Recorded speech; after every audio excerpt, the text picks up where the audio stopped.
غرباء غرباء غرباء غرباء بسم الله الرحمن الرحيم الحمد لله رب العالمين وأصلي وأسلم على أشرف الأنبياء والمرسلين نبينا محمد وعلى آله وصحبه أجمعين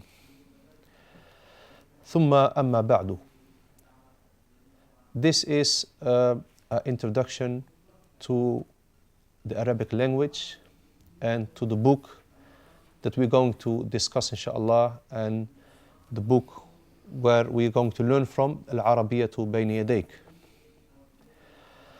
First of all, we have to know the importance of the Arabic language. Every subject that you want to learn, you have to know first of all what is the ruling about the subject. Is it compulsory to learn?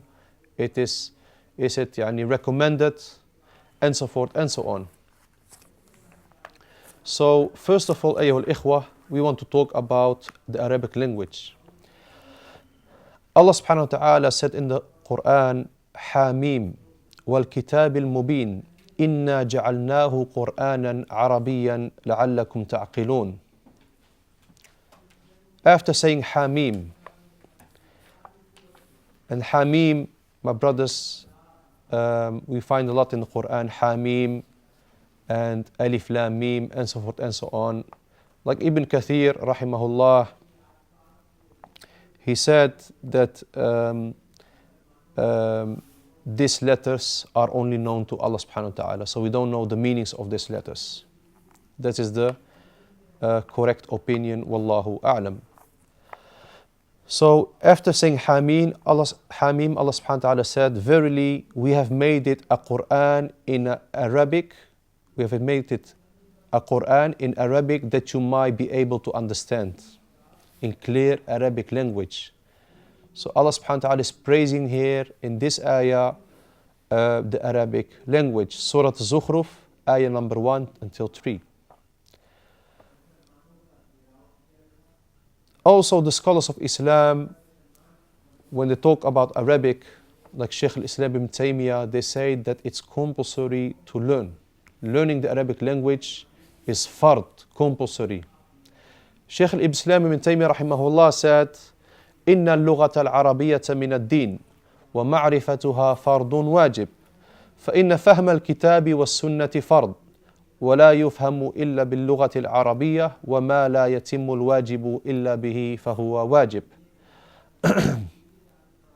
Shaykh al-Islam ibn Taymiyyah rahimahullah, he says, indeed the Arabic language is apart from the religion, and knowing the Arabic language is fardun wajib, is compulsory for a person to learn the Arabic language. He says because the understanding of the Quran and Sunnah is compulsory, is fard. You have to understand the Quran and Sunnah. You have to understand what Allah wants from you, what He wants you to do, and the Messenger also.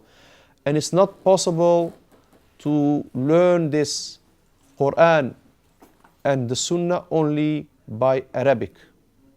You will not get a total understanding of the Quran and Sunnah only with Arabic. So that's why the Arabic is wajib, fard. So Arabic is compulsory because learning the Quran and Sunnah is compulsory, and you cannot understand it in a good way only with Arabic language. So there is no way to understand the Quran and Sunnah only with the Arabic language. And Allah subhanahu wa ta'ala has chosen this language to be the language of His last book and His last messenger sallallahu alayhi wasallam. Learning the Arabic language, the scholars says, has a lot of benefits. From these benefits is that it protects you with Allah's will from falling in doubts in your religion, and also from falling in innovations. Na'am. One of the scholars, great scholars of the past, Imam al-Shafi'i rahimahullah, one of the four Imams, he said, ما جهل الناس ولا اختلفوا إلا لتركهم لسان العرب. Imam al-Shafi'i rahimahullah, the great scholar, says, the people didn't fall in ignorance and disputes, and they didn't differ amongst themselves only because they left the Arabic language. They left the Arabic tongue, lisan al-Arab. You see, the people that are fallen in arguments with each other and disputes, that's because their lack of understanding of the Arabic language. So that caused them to have problems between each other in understanding the deen. Also, Al-Hasan al-Basri rahimahullah, one of the great scholars of the past, Al-Hasan al-Basri, when the people of innovation were being mentioned to him, he said, أهلكتهم العجمة. They're being destroyed by their العجمة. العجمة is their non-Arabic tongue. The non-Arabic tongue. Yani, they've been destroyed because they wanted to understand the Quran, they wanted to understand the Sunnah, but not in the Arabic, with the Arabic language. So that's why they fell in innovations, because they're non-proper understanding of the Quran and the Sunnah. So understanding the Quran and the Sunnah in an Arabic way protects you bi'idnillah from falling in this kind of things. But understanding it in an Arabic way is not enough. You need also to understand it the way the Sahaba radiallahu anhum understood it. You have to understand the Quran and Sunnah like the Sahaba radiallahu anhum understood it. And they were the best people in understanding Arabic after the Prophet sallallahu alaihi wasallam. Also, understanding the Arabic language helps you increasing your understanding of the religion. Imam al-Shatibi rahimahullah, he said, فإذا فرضنا مبتدئا في فهم العربية فهو مبتدئ في فهم الشريعة، أو متوسطا فهو متوسط في فهم الشريعة، والمتوسط لم يبلغ درجة النهاية، فإن انتهى إلى درجة الغاية في العربية كان كذلك في الشريعة. وهذا موجود في الموافقات المجلد الرابع صفحة 115. This is very important. Imam al-Shatibi, one of the scholars of the past of Al-Andalus, what's now Spain, in his book Al-Muwafaqat, the 4th volume, page 115, he says that if we have a beginner in the Arabic language, he is automatically also a beginner in understanding the Sharia, the religion of Allah subhanahu wa ta'ala. He said, and if we have a person that is at the mid-level of understanding the Arabic, he has to be also then automatically also in the mid-level of understanding Sharia. And if we have a person that has the top level of Arabic, he has also to be like that in understanding Sharia. That shows us that this is going head in head. This go hand in hand. Yani understanding the Sharia and understanding the Arabic. You cannot be at the top level of Sharia if you are a beginner in Arabic language. You cannot be a scholar while you cannot speak Arabic. The scholars of Islam in the books of Usul al-Fiqh, when they mention the mujtahid is the highest level of scholar, al-mujtahid, the one that does the ijtihad, he gives the fatawa. He's not a muqallid. They bring the conditions, is to be hafid Quran, is to know so many hadiths. One of the conditions to be a scholar, a mujtahid, is to know the Arabic language. You can never be a mujtahid without knowing the Arabic language. But I want to say that some scholars of the past, like Imam Ahmad and Ibn Rajab, rahimahullah, and other ones, they are warning against some people that went too deep in Arabic language so deep that they didn't give time to the knowledge what is more important, like tawheed and fiqh. So you have to be balanced, and you don't go overboard. We have to learn Arabic so we can understand the Quran, we can understand the Sunnah. But I think in any language you have like that deep kind of, like deep English, deep Urdu, deep Arabic, like the poetry, very deep.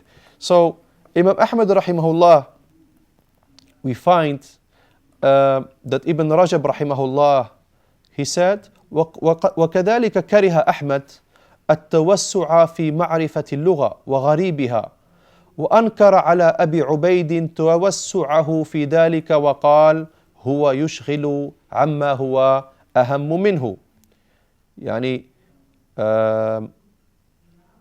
الإمام ابن رجب, I think in his book فضل العلم, فضل علم السلف على علم الخلف, page 24, he said that Imam Ahmad rahimahullah used to dislike that you go too deep in the Arabic language and in its strange, in the strange words. In any language you have like words that are not widely used.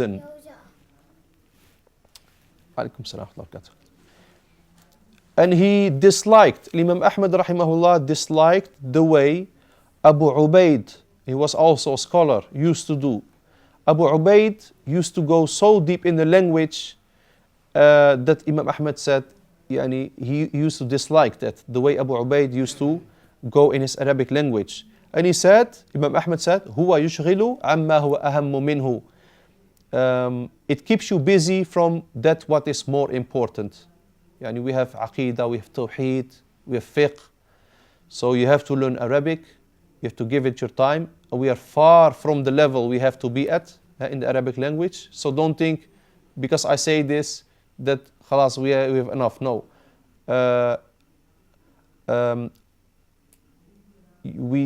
If the Imam reads the Quran, do we understand what Allah is wanting from us? So we are far from that level. We have to do our best, inshallah, to achieve that level. So far from that. But there might come a level where you say, I now have to focus on other subjects, the subjects that are compulsory for you to know, like Tawheed and other subjects. So I wanted to mention that. Lastly, أيها الإخوة, is why do we, or why have we chosen this book, Al-Arabiyyah Bayna Yadayk? This book, as you can see, Al-Arabiyyah Bayna Yadayk, Arabic, the Arabic, what's Al-Arabiyyah? The Arabic, Bayna, between, Yadayka, your hands. This is the title of the book. It's quite strange if you are studying this book for 5-6 months and you don't know the title. A person asks you, what kind of book do you study? What's the name of the book? You have to know what the book is. Al-Arabiyyah is the Arabic. Bayna, between, Yadayka, your two hands. Arabic between your hands. If you hear this name, Al-Arabiyyah Bayna Yadayk, it's something that encourages you to learn it. It's between your hands. Just grab it. It's not far. You have now the opportunity. Al-Arabiyyah Bayna Yadayk. So grab it and start studying it. This book is written by 3 doctors. Doctor is not only the person of the hospital, but a doctor is the one that has the highest level of university grade. That's the doctor. So 3 doctors have written this book, and that makes the book also stronger. So, because if you are alone and you write a book, you might make mistakes, and even 3 people can make mistakes, but it's stronger than if one person would write this whole book. This book is, like I said, being written by 3 doctors from the Jami'at Malik Abdul Aziz University, the University of Malik Abdul Aziz in Riyadh, in Saudi Arabia. And this book, Walillahi alhamd, is now being taught in more than 70 universities across the world. So this is a very, very famous book, and it's quite a new book. And we have chosen this book also because it's not only written, there is also audio with it. So you have two ways of learning. You hear, you have, when we went to the primary school, they used to say you can learn in different ways with the senses. You can see, you can hear, and so forth and so on.